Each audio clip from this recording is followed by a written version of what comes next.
What's up, guys? As Baggy would say, welcome to the mid-season APL review. Got ANIL with me here. Got the BC Pulley with me here. Baggy's playing right now, but he will be with us pretty soon. And Ricky is probably Uber driving somewhere, but hopefully he joins us.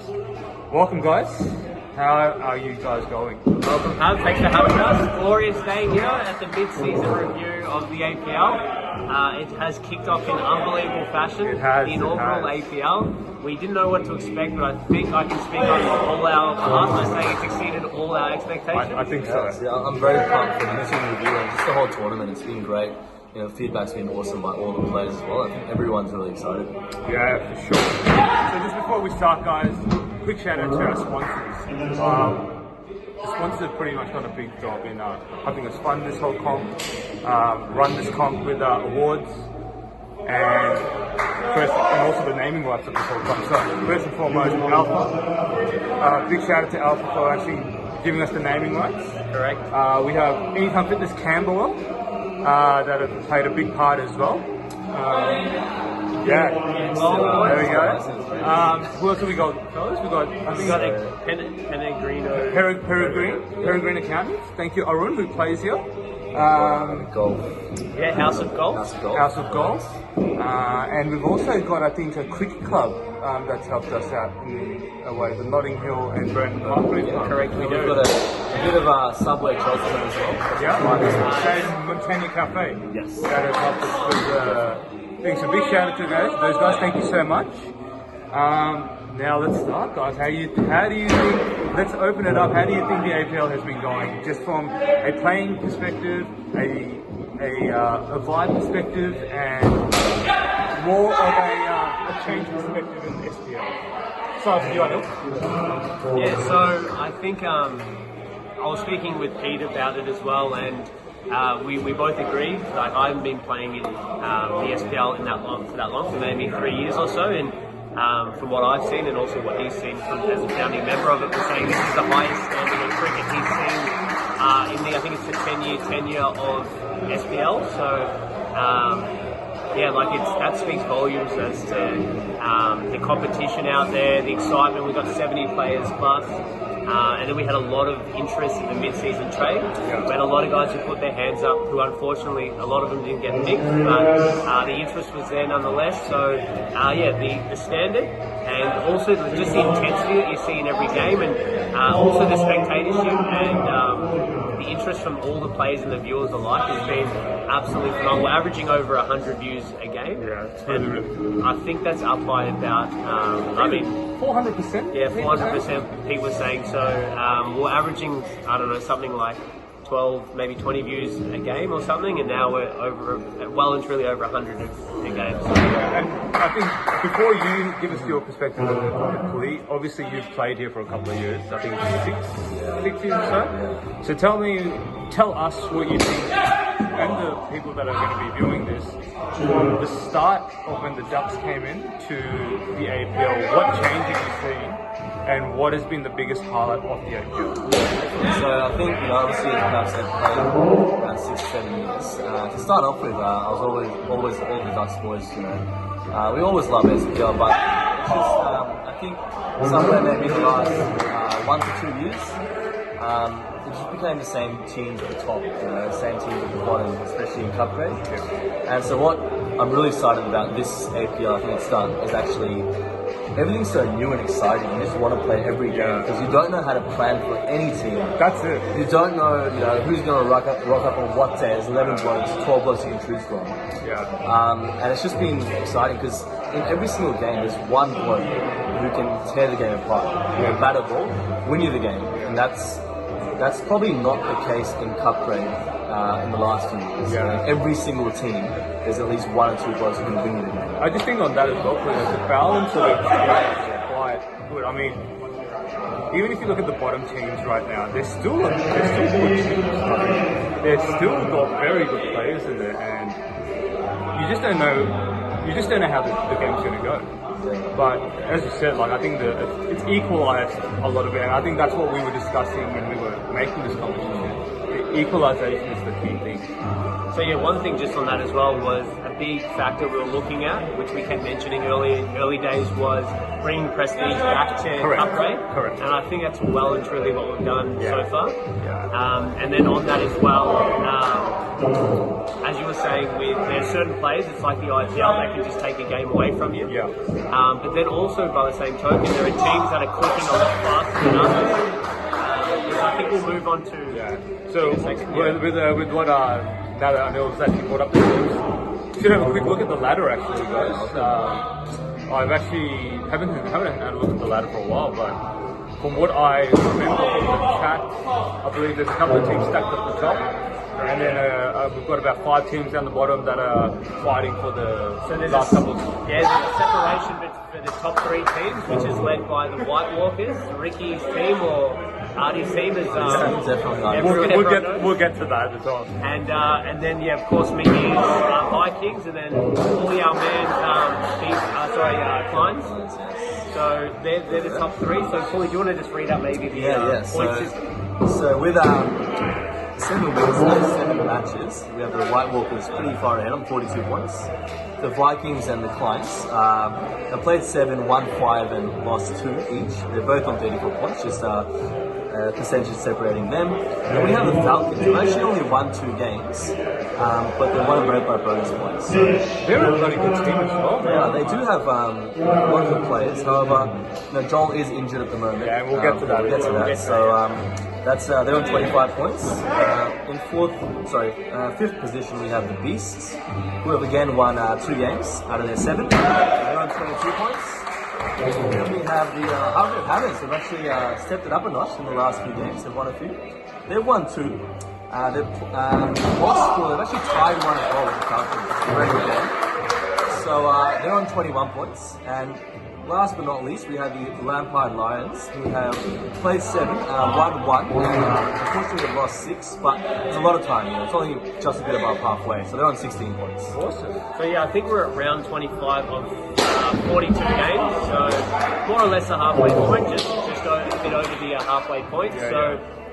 Now that we know the ladder status, maybe we should start from the bottom up, I think. So we'll go on analysis with the Lions first. I'll let you guys talk about that. Well, you know what, the Lions have been a very interesting one, I reckon, guys. I actually had them as one of the teams that would make the most noise. So, I mean, led by Kern, who's proved his worth as a captain in the long SPL season. But again, that's what I mean. APL just brings different dynamic to it. You could be a gun captain in SPL, but then when you've got a bunch of different players in there, your captaincy style has to change. So, I mean, the grind is there. And who can you pick up? Sahil? Sahil's been doing alright as well. Karuba's debuting tonight. That'll be exciting. Karuba's been tearing it up. Just looking at the stats for the Lions. Ken, I think in the last 2 games has stepped it up. I think he's realised that he has to perform for the team to do well. Do it the captain's way as well. So he's on top of standings for his own team in terms of MVP and batting and bowling and fielding. And then Nick and Rani have been doing well supporting. Probably needs to see a bit more from the likes of 2.5 million on that. I know, but I'm sure that's coming. Hopefully today's But I think the biggest thing to note for them is picking up Sahil. I think it's a pretty good. I think so. Like Sahil in the first 2 games, he's coming to open up the batting. I think the first drop. And not many people, for some reason, know about him too much. I think he's played in the lower grades in the first few years. I remember playing against him in Brisbane, and he's a great bowler, great bat as well. And now he has been playing the Misfits for the last few seasons. But he doesn't play every single game. So he goes under the radar. Yeah, and Hargrave Panthers as well. Then I think they're the next one. Yes, correct. I think. I guess we can take it from here, Pavo. But please do. Yeah, I think with Cam, he went in with a lot of players that he knew at the beginning, and I guess that isn't such a bad strategy because you already know the players you're going to get, and you can gel them quicker than many others. Yeah. And that was actually a strategy employed by the Lions as well as Jazdik with the Falcons. And then it's actually the teams who probably didn't go down that path yet. They kind of getting the most success. Yeah. But we'll get to that in a second. So just staying on with the Hammers, Cam went with players he knew, and I think he's waited for the trade period, and now they've got a couple of wins Yeah. or a win and a draw post trade period. So it's really what he needed, and they're kind of looking. They've got themselves back in the gear, I think. Yeah, Hammers? I think playing for the Hammers. I think also one thing I noticed in there is you really see the different kind of captaincy styles as in the lower grades, like A grade and B grade, to compared to cup grade. Like, I think what you employ in the lower grades doesn't necessarily work in cup grade. I think the standard's different, right? So Correct, and this is the whole point of this. Is for these A grade players to come in and see, this is the step that we need to take to play. So it was very interesting to see, and obviously it's been rectified. Cam is captained really well in the post trade period because he's understood the dynamics of Scotland, the weaknesses, and I think not being biased here, but I think Cam has done a really good job, and I think he will make a bit of noise. I think especially with the Hammers, they have a pretty good bowling team, so they have Yutindu. The ball's pretty quick. I think he stepped his game up as well. And again, not many people know about him, but he's came into SPL the last year. And Pablo yourself have been bowling well as well. You're up there with our second MVP in your own team, which is good. But Trish has been, I think, playing as well for the Hammers. He's been making a lot of runs for them when they require him as well. So we'll see how they go, I think, for them over the next few games. So moving on, I think like with the Beasts and Falcons, I think those two seem to be the same sort of The same beast. yeah, they're the same beast, exactly right. Like, they both have gun players. Unfortunately for the Falcons, who was picked to be one of the MVPs. Let's hope he recovers and Hope comes he back. recovers. And as we're talking, we've got our main man, Pretty Ricky in here. Pretty Ricky's in. Joining us in. We'll make some way for him. Ricky, how are you doing, my man? Very good, supporting the Sri Lankan cricket team. You're not well. Doing alright, we're 51. Good. Ricky, we were just talking about the Falcons and the Beasts, doing a bit of an analysis. We were comparing them as very similar teams in the sense that they've got a very strong bowling lineup. With I think the Falcons got Jasper, they've got Knuckle, they had Joel. Piyush is a very good bowler. And is it Abhi? Abhi's the other one? Abhi's the other one that and then on the other side you got the Beast, you got Lockie, who's one of the tearaway quick So we played the Beast last game. They had Lockie, Mudge, Arun. I'm missing two more, but they had two solid. Like they had five bowlers were all solid.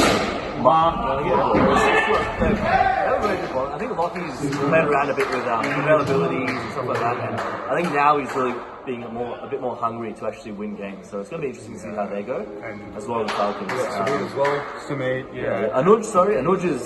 We'll talk about MVP favorites, but very good team. Very good bowling lineups. Batting has been a bit of a problem for the Beasts. And, they have, and I think you probably expect players like Hilsey, who probably isn't playing as much SPL as he once used to, which is fair enough. Yeah. But coming into the big games and making finals, he's the kind of guy who you want his teams make it big, he grinds it out in the games that are going to win, making 90 runs. We'll keep moving forward, guys. And then the top three teams, strong all the way. Got good bowling, good batting. They're performing at the right time. The gun players are performing. I don't know what else can we do. I guess if you go one by one, let's just start with say with his team. I think he was he selected in a very obvious way, which was he went very bowler heavy. He backed himself in as a key bat, which I powered to him, and I think really well done there for him. He's done well in terms of bats, you've seen guys like Indran, he made plenty of runs. Pranay made a 60-odd last game. They all have batsmen that are more than capable of having their own games and just batting through innings too. Nikhil has done well as well. I think the biggest find for them was probably Nitin. So his bowling has been sublime. He's worked really hard. Like I play with him in business, so we have a bit of banter in our own chat, and he's hitting the gym at 5 a.m. He's him and Knuckle have their own team which he's captaining. So he's really led from the front, and it's absolutely translated into the court in SPL. Good commentator as well, Nick. He's doing really well in APL in general. And let's not forget Nikhil. He's fielding. I think he's led the way in fielding in the APL so far. Nikhil. So yeah, I guess then moving on to Pulley's team. Yeah. We'll take it from here, boys. I mean, there's one more thing. I mean, they've dropped bench from the team, and it's going to help their batting. Really? Because Bench scored maybe about 50 runs, the strike rate was. And since dropping him, they've actually looked to make more runs quicker. Yeah, it's very strong. I guess maybe let's just be semantically correct. Perhaps he wasn't dropped. Maybe he was omitted. Maybe he was rested. Yeah, I'm sure he's going to be getting a few more games there. A bit of a push right there, you Ben. So you can talk to Ricky about this later. The clients, I mean, Pulley has been leading from the front end. We'll get on to the MVP front runners, but Pulley is up there. Maybe one bowling teams out. Support-wise, Support-wise, 75 runs. I think in the first few games he didn't have that support, but now they're kind of coming through, which is really a really good sign for the captain. So Ashish has made a 50. Yep. Hesh has been just really solid. He's just been that steady hand who comes in, and he's always been finishing off the innings for you guys. And I think your X factor in all of this is such. He has been bowling an absolute treat. That ball he bowled to Giltree. Just shows. He won us the game. We don't have much time, but let's talk about the game you won for you guys. So maybe you give us a quick account on that. Yeah, so look, we were probably, we needed some crazy amount, something you see happening in this probably once in like 55 games, once in 60 games. Because we were, 4 down, all our main batsmen were out. It was just such a AJ, who batted probably around 6 to 10 overs, and he took it upon himself, just playing aggressive, backing himself, and he brought us home in a double header, which was probably two of the best teams playing against. So that was a big boost for us. Yeah, great. And then finally, and Ricky's team, yes. Pretty Ricky, the big man's team. But Walkers, they have dominated, so they've won every single game they've played, and it hasn't been close, has it? I think there's been 2 games where they've come down. The first game was close. So against the Vikings and us, they were in the last 2 overs. But even then, they were both they won it still relatively convincingly. So I've been telling Ricky to call his team the Whitewashers instead of the White Walkers, but he's now changed his own name on. Or the Artie-led Whitewashers. The Artie-led Whitewashers, but he's now changed his name on all the social medias to Winning Culture. Well, I've heard about a bit of a rift between Artie and Ricky We will get to that. We'll get there. We've got a specific segment on that. Well, maybe just to conclude on the Whitewashers then, they have, I think they've been the benchmark for the tournament in almost every aspect. So even off the field, they've got led by Artie, and on the field led by Artie, coincidentally, funnily enough. But off the field, Artie just probably he does his phone blows up, he blows up everyone else's phone. But by the same time, he creates that atmosphere and that desire, exactly. And then when you actually see them on the field, especially fielding, they're the loudest team by a mile. You can tell everyone wants to be there. It's like everyone wants to contribute, everyone wants to get the ball in their hands, everyone wants to win, and they've actually got, I think, the most balanced team. Absolutely. With a lot of mid-tier players. You can tell they're all playing for each other. That's the biggest thing you can see in their team. Absolutely. Yeah. Well, and they've even got the fine system as well, so drop catches, ducks and everything. We even signed up big horse. Yeah, it did. Yeah, looks like the White Walkers are the other team to catch at the moment. So just leaving on that, I'll start with you, Ricky. Give me your 3 MVP front runners here. And why? PULKIT. He's been carrying pretty much his team, making 275 runs. You just want to bring the stats. He's bringing all the stats up, but I know he's got to score 275 runs, followed by Artie, who's close second at 249 runs, which both have done pretty well. Third is just, it's an open field with those 2 leading the front. So you reckon between Artie and Pulley at the time being, don't know what's going to happen last couple of games, see what happens. Pulley, minus yourself, give us your top 3. Yeah, so I'd say out of Artie in there. But the thing is, the runs, Artie doesn't bowl too much. So let's see how he does. I'll put Anuj up there as well. Anuj has been taking wickets, bowling well, batting well as well. He's been, he's slowly climbed up. So yeah, we'll see. Someone like Knuckle or Hector, depending on how their batting goes. Anil? Yeah, you have to say Pulley and Artie are probably the front runners, and then my third would definitely be Tino Nippon. Yeah, just because he's the complete player. He's a makeshift keeper, but he's actually an excellent keeper. He's really energetic in the field, and his bowling is massive as well. So. Yeah, like his bowling is pretty much is what's taken him, I think, to the top 3 so far. Yep. How about yourself? Oh, look, Pulley's definitely up. I think Pulley is leading it quite convincingly because he's both ball and bat. He's been carrying his team. Artie is always going to be up there.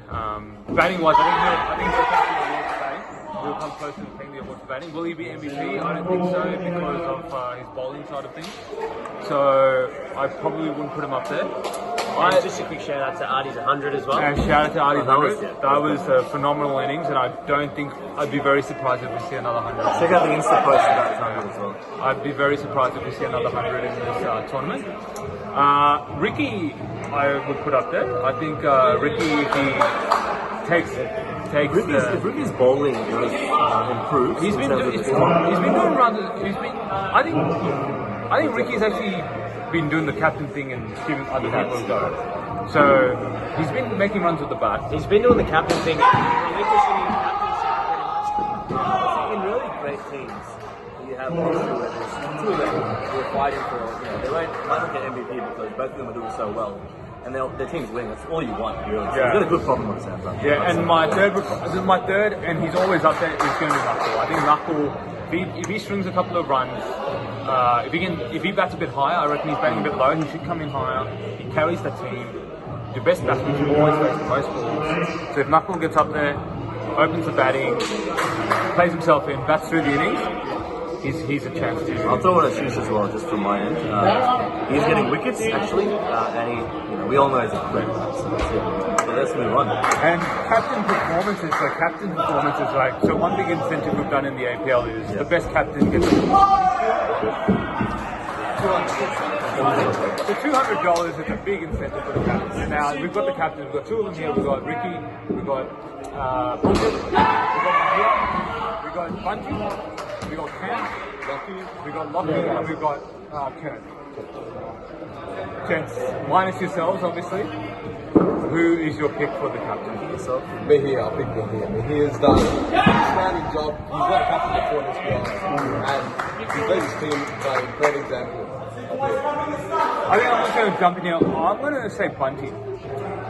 Bunty is actually, the way he's led his team, he had to have his wins, but the way he has personally led his team, with taking the catches he's been taking in the field, the way he's played with Shaw, he's played with Six, he's lost Joel, and they're still in there. Like they're a win or 2 away from really making some runs. So even with the runs on there, I'm backing Bunty to do a bit of damage. I'm going to go with Cam.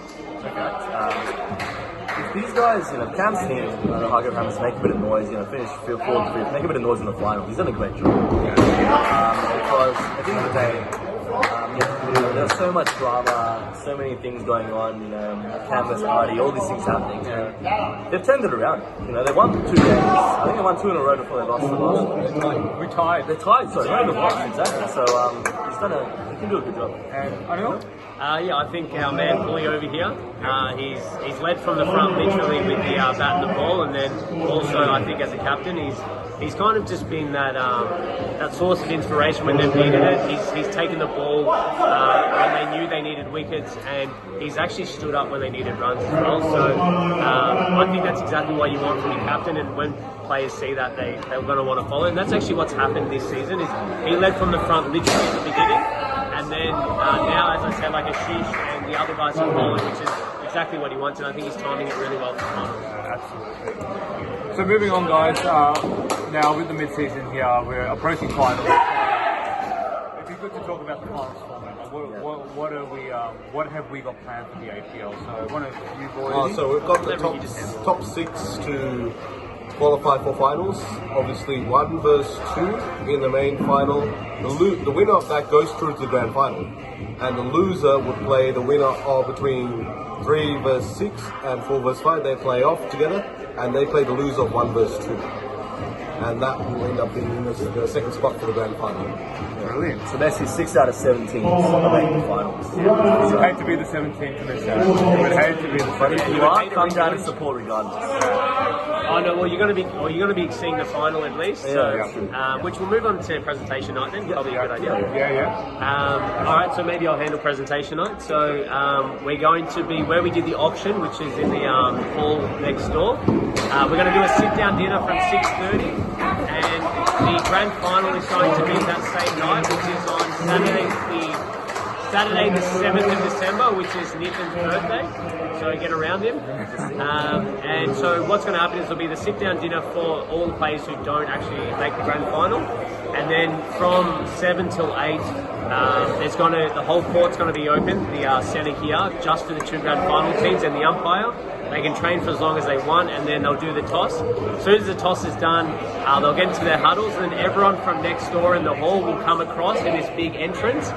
We'll all take our seats, and then, I won't be, I'll be playing, so everyone will be taking their seats, and then, so we're expecting 100 plus, because there's 70 players in the APL actually playing. There's actually more because of the trade period. Plus there's partners welcome, and plus it's the whole SPL. So A, B and C are going to be there. So we're expecting a minimum of 100. We could be even, 150 plus. So it's going to be a great night. After that, then we've got the presentation, all the awards that we've mentioned. And then the night's going to kick on until about 1 a.m. and Ricky's going to be Ubering everyone home. And just on that, AL, with the partner side of things, it'd be great to get the partners here, because the next goal here is to build the female one. So the more partners we get here, the better opportunity we have to build that. So with presentation night, gents finals predictions. Who are the 2 teams you reckon will be in the finals, and who's going to win it? ANIL. I think it's kind of hard to know with the unavailabilities, but I think Mahir's going to go all the way. BHAGGSY, make her around this way. Maybe you can start BHAGGSY. I might jump out. I think we're we're almost done, so we're almost going to share. So personally, I think Mahir's team's going to go all the way, and I think they're going to play off against Ricky's team. And who's going to win? Mahir's team. Mahir's team? Vikings going to win. Top 2. So your finals prediction, BHAGGSY, the 2 finalists and the winner. So the 2 finalists, I think, will be the White Walkers for 1, and probably the Vikings as the second team. Sorry, PULKIT.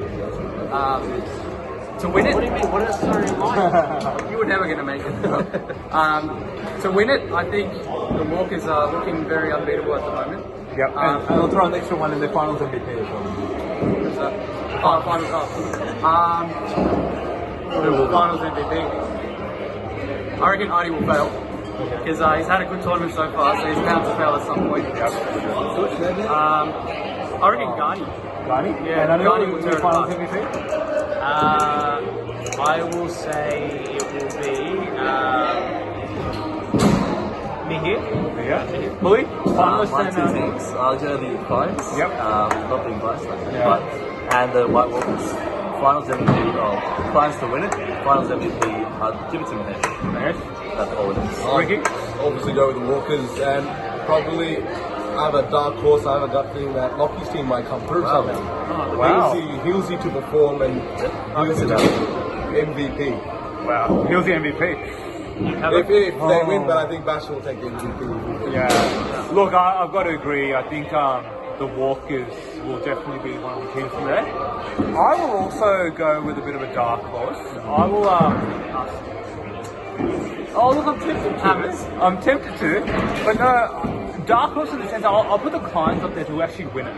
I think the Clients to win it. Not because that they can't, but I think the White Walkers have been so dominant that it's almost expected that they're going to win it. But I'll go the the Clients to win it, with the Walkers being runner-up. And I think I will put Satch as the MVP. I think Satch is going to really, as long as he's available, he'll really do a number on the comp here and prove his worth. Alright, to wrap things up, we'll move on to the APL rumour mill. So finally, we've got a game starting soon, so just before we start, we've got the famous APL rumour mill. It's a thread in WhatsApp as well. It's been the most active thread in my phone. because of one person already starting it all. So gents, it's open to you. What is the rumour mill going on here? So the rumour mill that I think is Ricky is not even a captain. He picked a I side agree with that. and That's not a rumour, that's just fact. oh yeah, it's fact. But My just so rumour that just in case you don't know. Well, let's even start a rumour, guys. So I'm happy that you're going to start a rumour. Artie and Ricky to have a big falling out before finals or during the finals, and then Artie to take over and Ricky to be Exiled and come to the left for exiled and left for collecting tops and things. I think the committee is very jealous that we're doing so well. They want us to fail. Absolutely. There's no That's not such a rumour. We thing. didn't ask you your opinion, we're asking rumours, yeah? And Anil, for yourself, any rumours that you want to start? Thank you, Paulie. Oh yeah, I think the rumour is the Lions are coming in strong right now and they're going to go all the way, so it's just a rumour I've heard. Awesome. Well, thank you so much, guys. It's been great to do this. We did. It's good